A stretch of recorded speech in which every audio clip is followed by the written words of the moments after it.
இன்னைக்கு காதலர் தினம். உலகமே அன்பை கொண்டாடி கொண்டிருக்கக்கூடிய ஒரு நாள். காதலால் வெற்றி கொள்ளக்கூடிய நாள் தான் வேலண்டைன்ஸ் டே. இந்த வேலண்டைன்ஸ் டே என்று சொல்லக்கூடிய இந்த பெயரானது ஒரு மேற்கத்திய கலாச்சாரத்திலிருந்து நம்முடைய தமிழ் மரபுக்குள்ள வந்தது அப்படின்னு சொல்பவர்களுக்கு மத்தியில இந்த கருத்தை உங்களுக்கு பதிவு செய்யறதுக்காகத்தான் நான் இந்த பதிவை கொடுத்திருக்கேன். வேலண்டைன்ஸ் டே என்று சொல்லக்கூடிய இந்த காதலர் தினம் நம்முடைய சங்ககால இலக்கியத்துல நம்முடைய தமிழர்கள் காதலுக்கென்றே ஒரு நாளை கொண்டாடி இருக்கிறார்கள். அந்த நாளினுடைய பெயர் பங்குனி முயக்கம் என்ற பெயரால அந்த நாள் கொண்டாடப்பட்டிருக்கு. பங்குனி மாத பௌர்ணமி இரவு அன்று ஒரு நதிக்கரை மணற்பரப்புல ஒரு பெரிய விழாவாக இந்த விழா கொண்டாடப்பட்டிருக்கு.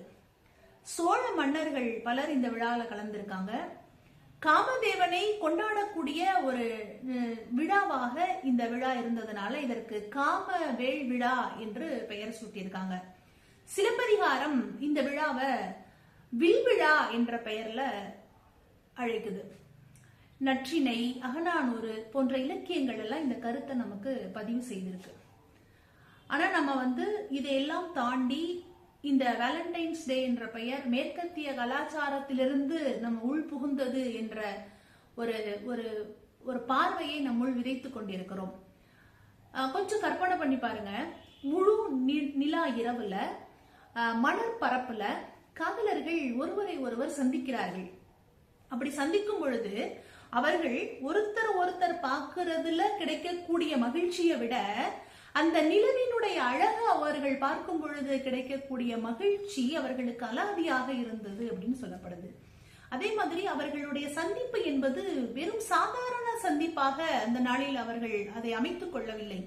அவங்க அதை எப்படி அமைச்சிருக்காங்கன்னு சொன்னா தன்னுடைய காதலை உறுதி செய்யக்கூடிய ஒரு நாளாக அந்த நாளை அமைச்சிருக்காங்க. அதாவது உன்னை தவிர வேறு ஒருத்தியை நான் மனைவியாக ஏற்றுக்கொள்ள மாட்டேன், நான் உன்னை தவிர வேறு ஒருவனை கணவனாக ஒருபோதும் ஏற்றுக்கொள்ள மாட்டேன் என்கின்ற உறுதிப்பாட்டை தரக்கூடிய நாளாக அந்த நாளை அவர்கள் வைத்திருந்திருக்கிறார்கள்.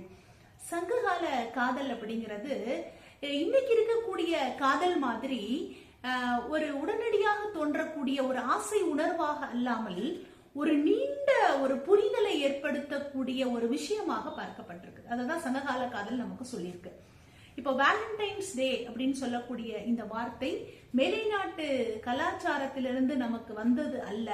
அது நம்முடைய தமிழர்கள் 2000 ஆண்டுகளுக்கு முன்பு நமக்கு கொடுத்த கொடை. அது நம்மால் மறக்கடிக்கப்பட்டு இன்று பங்குனி முயக்கம் என்ற அந்த பெயரால நம்ம அதை வழங்கணும் அப்படிங்கிறது தான் இந்த பதிவினுடைய நோக்கம். பங்குனி முயக்கத்தினுடைய புதிய பெயர் தான் வேலண்டைன்ஸ் டே.